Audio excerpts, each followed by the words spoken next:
Just about every piece of gear we own these days uses a blue cable to connect it. It's all Ethernet connected. Do yourself a favour, go out and buy a separate switch. All right? Don't hook it up to your home network. Okay? Just buy a separate switch. They're cheap. It costs you $40 from MSY or, you know, a local Dick Smith store or something like that. And separate it away from your home network. Even if you've got a single controller, and you'll see it even in the 101 manual, it says, computer to controller. Ignore that page. Computer, switch, controller. You're going to end up with more than one controller. This is crap. It's guaranteed. You're going to end up with more than one controller. Okay? Buy the switch up front. Make it simple. Buy an 8-port switch. They're as cheap as 4-port switches. And they will make your life easier in the long run. Fixed versus DHCP net in terms of IP addresses. Boards like J1 boards don't do DHCP. They need to have it as fixed assigned IP address. Okay? So, and there's instructions out there on how to set it. Boards like the new Falcon V2, not about the Evertech boards, don't use them. Has anyone got one? All right. Sorry? Do they? Don't they? Steve, do you know? Evertech. Okay. Some of the boards will go out and say, we've got DHCP server. Now, DHCP, you've got your modem, you've got your router, you plug your laptop onto the network at home, you get an IP address. Right, same with the controllers, they get an IP address. And as Steve showed before, you just do a network scan, find out what it is, go to the manage page. Right? If you want to isolate it, you won't have DHCP on your show network. All right, so you've got to set it up as fixed. Okay? As I said, fixed, it's easy to document and manage. You just write a list of them, keep track of what controllers where. Okay? Now, if anyone's interested, I do have my spreadsheet I use to show all my controllers, all my channels, all my OP stuff. It is here. I can call it up and show people how I manage that myself. Multicast versus Unicast. It's asked and debated constantly. There's 15 million different views on it. The new standard that's just been released apparently doesn't support Unicast inside the standard. Where that moves to over the next few years, don't know. Sorry, am I standing in front of that? Okay. I'm sort of worried about the TV. Other people can't, you know.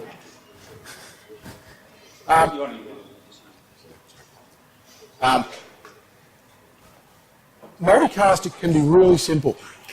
You basically just, software, a multicast, it's isolated from your network. You don't have to worry about wireless access points because you're on an isolated network.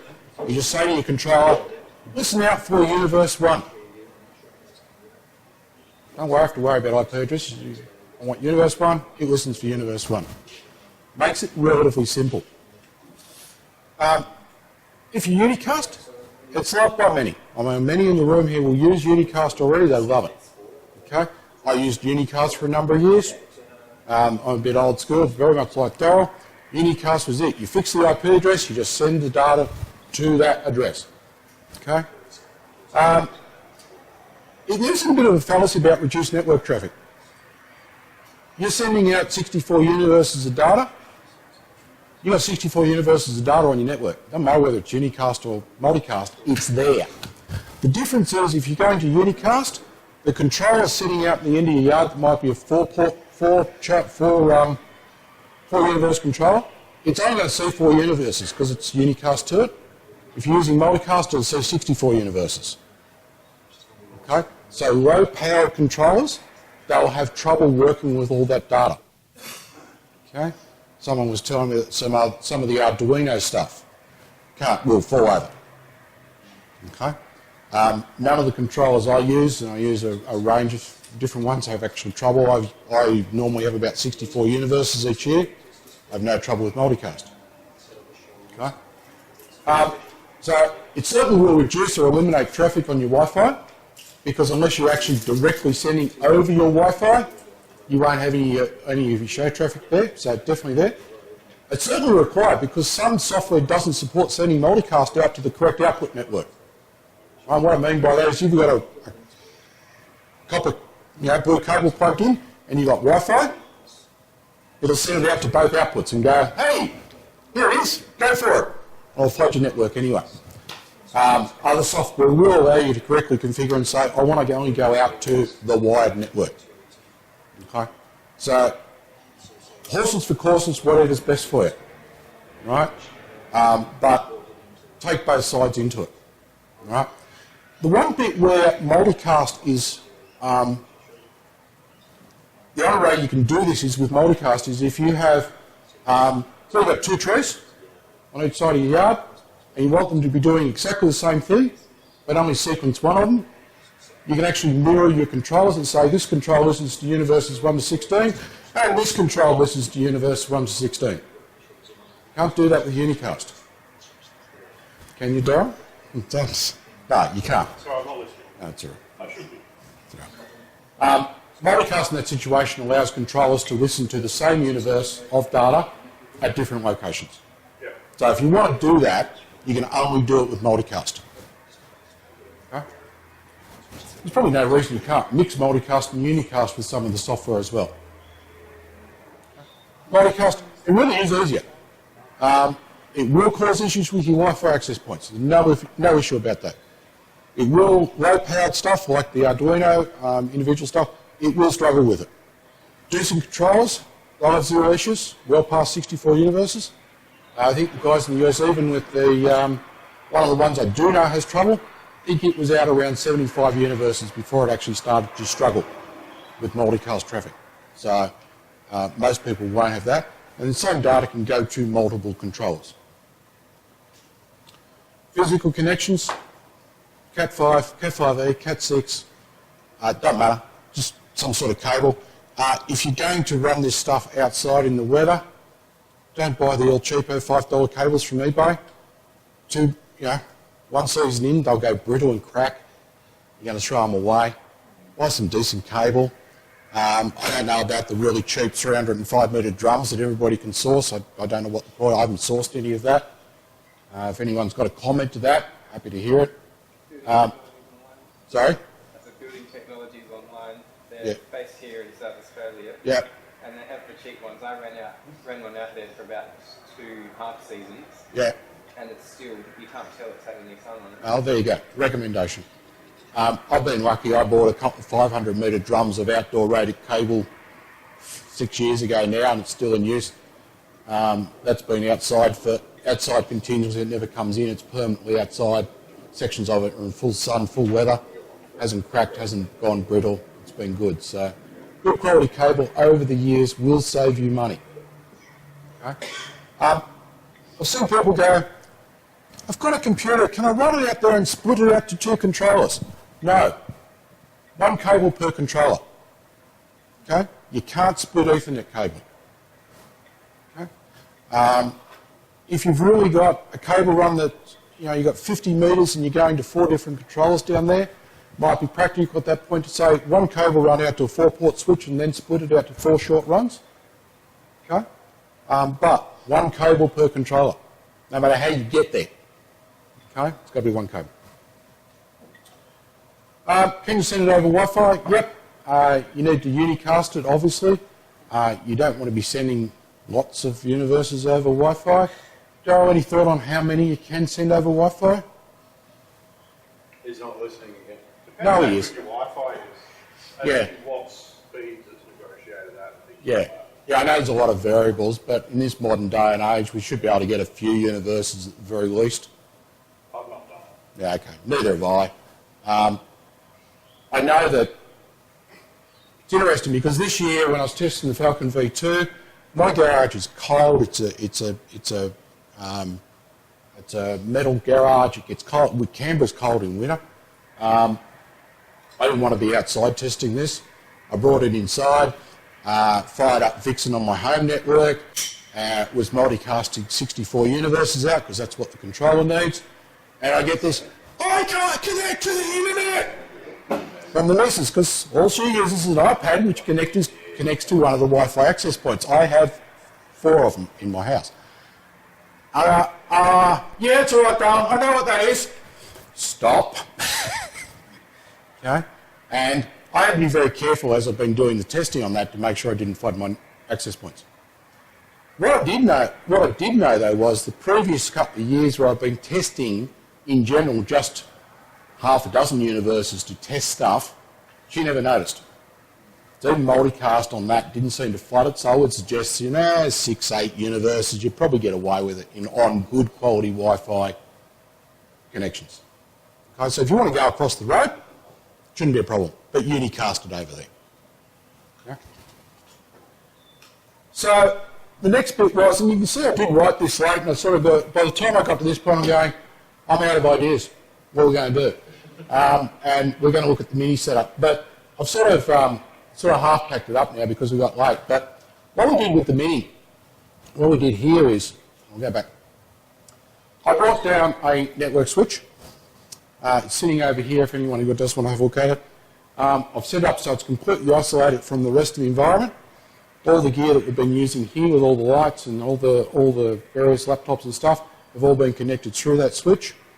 Where we've required Wi-Fi access have been independently connected to Wi-Fi via Wi-Fi out to the real world. So it literally has been a case of computer into switch, out of switch into BeagleBone or Pi or whatever into the controllers, or out of there and controllers back to the switch as well. So happy for people just to have a quick walk through this.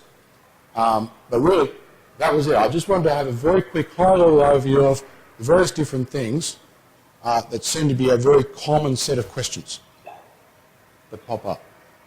And happy now to launch into questions. Why would you use Multicast over Unicast? I thought I just covered that. Yeah, but why? I actually have situations where I actually want to duplicate the sequence or data going to different elements. I want different elements to be getting the same set of string data. Okay, that's one of my primary reasons. Okay, the other reason is you never have to worry about what you're setting up in your software, what your IP addresses are for all your individual controllers. You just go, especially with Falcon PyPlayer and stuff like that, you just go universe 1 to 64, channels 1 to 510, multicast, that's it. Set up. In your controller you go, output 1, listen for universe 1, deal with 510 channels. That's it. Right. Unicast, you've got to go into FPP, individually set each universe to go out to the correct IP address. The other end, it's still exactly the same, there's no change there, but there is some additional configuration you need to do for Unicast. So, again, horses for courses. There are situations where you only be able to Unicast, right? If you are on your home network and you've got Wi-Fi, Unicast, right? If you can separate it, make it easy, multicast. Okay? So what are the pluses and minuses of separating? Sorry? Why would you and why wouldn't you separate? Why would you or why wouldn't you separate it? Separation, I think the key reason to separate in every single circumstance is you've got a blue cable going out to your yard, to your controller.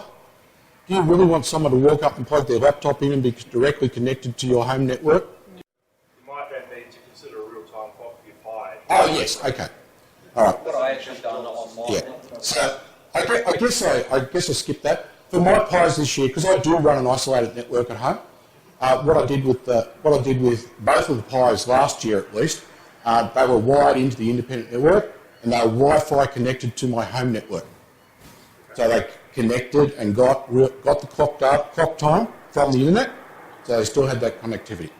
So you do have to consider that if you're running a Pi, copper connection to the switch, isolated, Wi-Fi connection to the real world so they get real-time clock. Or add a real-time clock board to the Pi. Get them on eBay very cheap. Yeah, get them on eBay very cheap. They're not officially the ones that are supported by the FPP, but the chip is the same family. It does work. They work. Yeah, they work. That was the main thing with them. The ones through the FPP link were all out of England. Yeah, and they were sort of $10, $15 or something. Yeah, they were. They were about $15. Yeah, the eBay ones but we $2. bought those because no one wanted to buy an eBay one and test it. I just bit the bullet and plugged it in. But, set it up as it is with the other one, it works. but I've got to say quite honestly, the other thing is,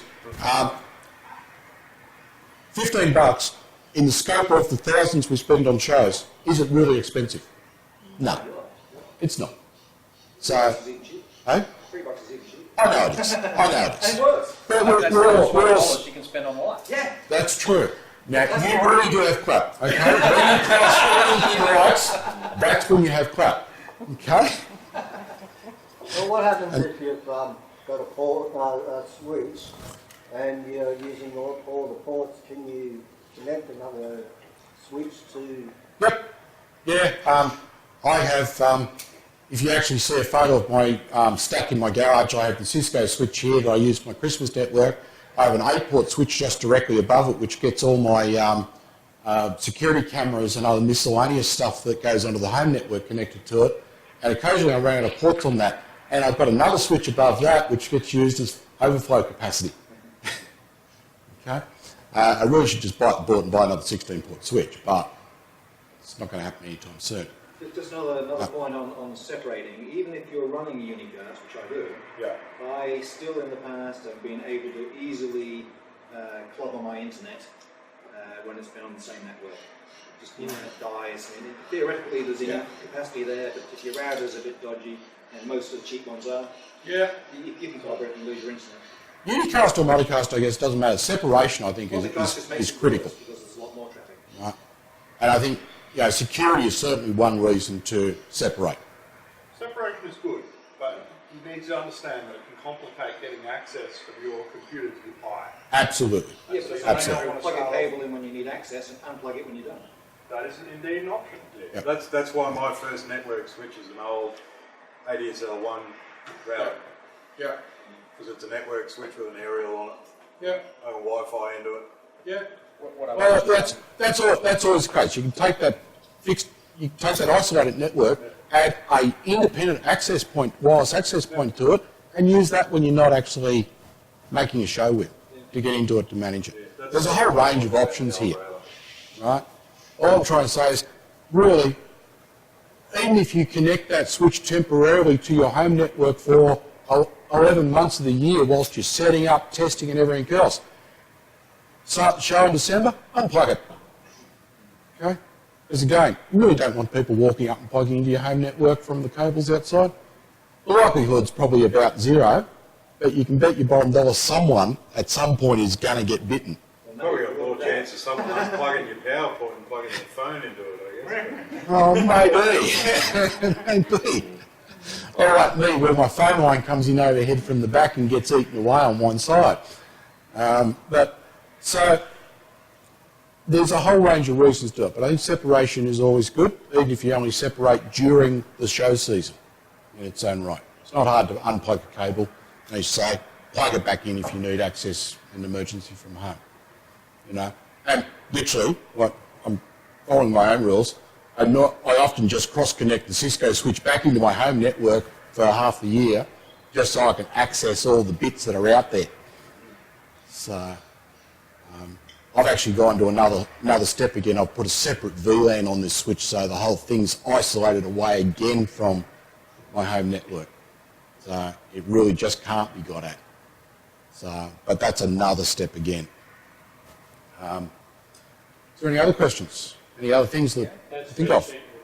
Sorry? Oh, yes. Show that. I wanted to ask, because I seem to get a different answer depending on who I ask, so apologies to those of you who have asked before. Using a router or a switch, what should I go for? Daryl? Well, a router essentially usually has a switch built into it. So Is that then the you're bit that choosing you're- part of your router. Okay. All you actually need is a switch. Your router will do it for you as well, if all you've got is a router. I don't have a router spare, so I should get a switch for my separate So a network. switch will be cheaper than a router. Go and treat your friend, pick up Just some go buy cheap Netgear 10100 switch, or smash it out. Yeah, that's it. Netgear, $10, $10, $20. $15 switch is all you need. Yeah. MSY computers, go and buy an 8-port switch for $30. I don't do an SI. Well, same, yeah, any of those, you know. I would warn against using green power switches though.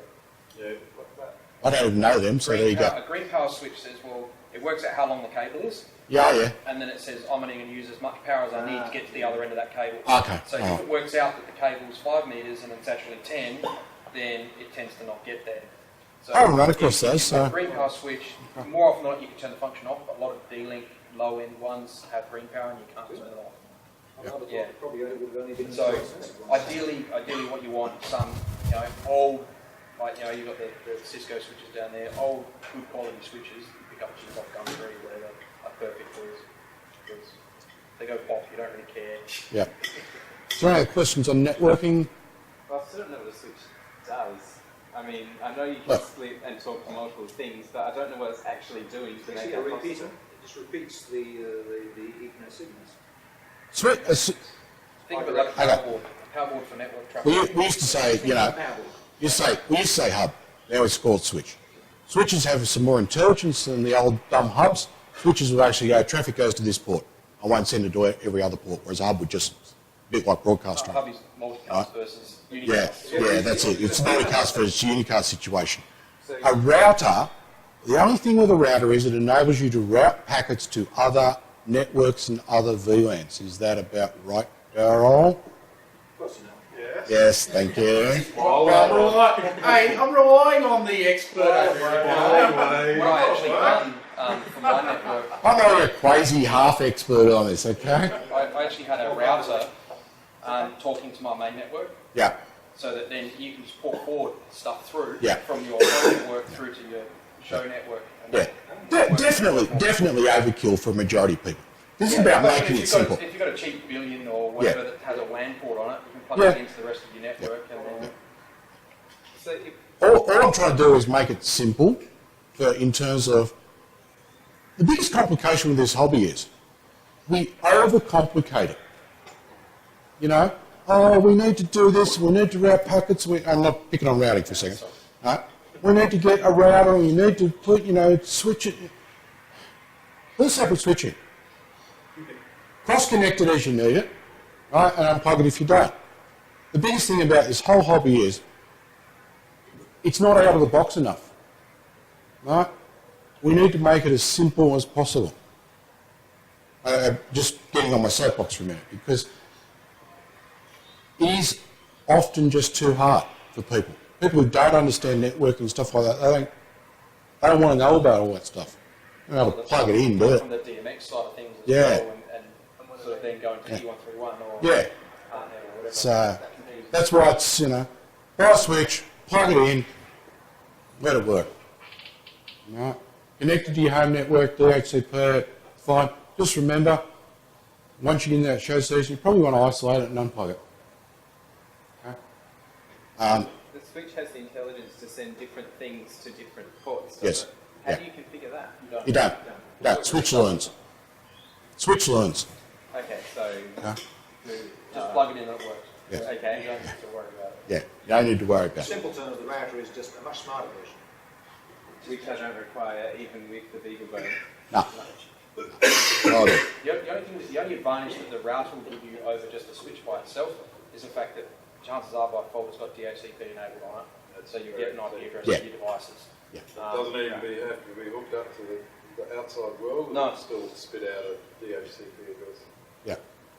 So, and you can do that just by sticking a wireless access point on that isolated network, because most of those have DHCP servers in them. So you can get around that as well. So, yeah, it can be a highly complicated area, but it can also be as simple as you try and make it as well. Most people have these days ADSL in. You got a Wi-Fi enabled ADSL endpoint, right? It's got 4 ports on it. Most people either connect straight via Wi-Fi to that or plug a cable in. Well, all we're saying is do the same thing for your rights network and just isolate it away from that. Okay?